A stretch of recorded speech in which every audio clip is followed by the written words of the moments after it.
అందరికీ నమస్కారం. ఈరోజు వీడియోలో తల్లిదండ్రులు చేసిన పాపపుణ్యాల ఫలితాన్ని పిల్లలు అనుభవిస్తారా అనే దాని గురించి తెలుసుకుందాం. ఒక వ్యక్తి ఎంత ధనవంతుడైనా, ఎంత అదృష్టవంతుడైనా అతను చేసిన కర్మల ఫలితాలను ఖచ్చితంగా అనుభవిస్తాడు. అదేవిధంగా తల్లిదండ్రులు చేసిన కర్మ ఫలితాలను వాళ్ళ పిల్లలు అనుభవించాల్సి ఉంటుంది.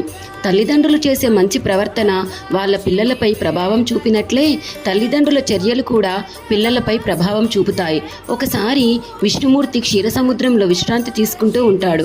అప్పుడు లక్ష్మీదేవి స్వామివారిని ఇలా అడుగుతుంది, ప్రభు, తల్లిదండ్రులు చేసిన పాపపుణ్యాలు వాళ్ళ పిల్లలు ఎలా అనుభవిస్తారు? అప్పుడు స్వామివారు అమ్మతో ఇలా అంటాడు, దేవి, నువ్వు మానవుల కోసమే ఈ ప్రశ్న అడుగుతున్నావని నాకు అర్థమైంది.